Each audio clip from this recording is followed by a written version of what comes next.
Oh boy, the car saga continues. Even Gus is sad. Gus, you sad? You sad people can't do their jobs right? I am. So let's talk about it.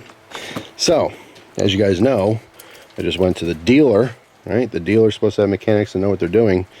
And I had two things done. And I had problems with both those things. So I had front struts done on both sides. And the struts are new. I can tell that they're new. Alright. I forgot to take the sticker off of this one. But driving home, there was a rub, a really bad rub. Alright, the front right. I got an alignment done at my local shop because I have a package deal for the alignments. And I have no idea what's rubbing because even after the alignment, it still has a pretty gnarly rub on the front right tire here. Now, the printout for the alignment shows that there's a 2-degree camber. I believe it's cambered in. Alright, so maybe that has something to do with the suspension when they took it apart, put it back together. Obviously something's not right there. But besides that, I mean, that obviously I can figure that out. But as you guys know, I got a replacement heater core done. Alright, so they did a full flush of the system. And just looking in the hood now, which I really should have looked when I was there. In fact, I'll tell you something else that happened when I went to go pick up the car. I noticed this. Alright, the coolant reservoir is very low. It's way below the add line. I know this is just extra. However, looking in here, what is that? That is not good. I get this to focus properly. Hold on, let's see. Let me zoom way in and then back out a little. What is that? Something gritty all inside the coolant. Alright, let me take a shot at the actual coolant itself. It just looks dirty in there. You know, they're supposed to flush this whole system, put brand new coolant in there. It's just disappointing. So yeah, I mean, as far as checking the coolant and the rub, these are things that I definitely should have done at the dealership. However, I was extremely frustrated already because when I went to pick up the car, I get in the car, the first thing I was doing was, you know, testing the radio, testing all the stuff in the dash since they took it all apart. And guess what? My hazard lights did not work. I pushed the button, nothing happened. So I went back into the dealership. They almost seemed annoyed to come out and have to check it, you know, so that's already frustrating.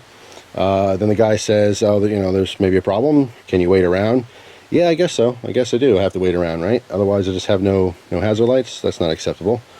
So I'm waiting there about 20 minutes. Rips, you know, part of the dash back apart. Comes back out and says, oh, you know, it's one of the wires didn't get plugged in. Okay. But, you know, at this point, I'm pretty frustrated, you know. Pay a very high price to get these repairs, and people just are not competent. I understand that they're just humans and people make mistakes, and that's fine.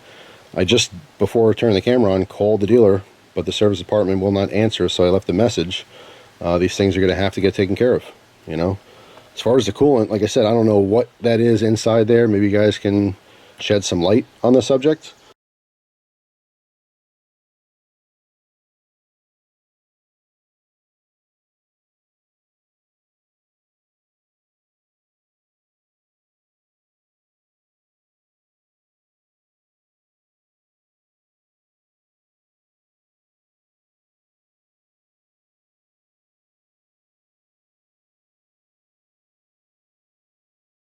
Regardless, I mean, like I said, that it's a little bit low. When I left the dealership, the car started up fine, sounded fine. But today, just starting the car, I heard like a whooshing noise, like liquids going, you know, like I guess going through the system. I heard that through the dash, which obviously is not normal. It's something I never heard before. So I don't know. It's just like I said.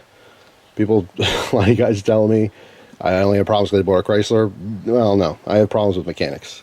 Right, I have problems with my Chevys, I have problems with my Chrysler, my family has problems with their Toyotas, my wife had a problem with her Honda. It's not about the car, it's about the mechanics here, or lack thereof. It's just super, super frustrating. If I had hair, I'd probably pull it out.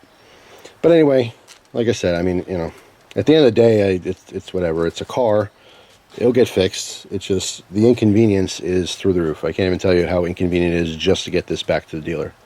I will give a bit of advice for all the teenagers out there watching these videos. If you don't know what you want to be when you grow up, be a mechanic and be a really good one. Not only do we make pretty good money, but you'll always be able to fix your own cars. I kind of wish I did that. I don't have a place to fix my cars. I don't have tools to fix my cars. You can gain knowledge for free, but everything else is going to cost you some money. So yeah, if I had one regret in life, it's not learning about cars early on and fixing my own problems, because now relying on these strangers is, like I said, incredibly frustrating. So that's all. I'm learning as I go, and doing what I can. Thanks for watching.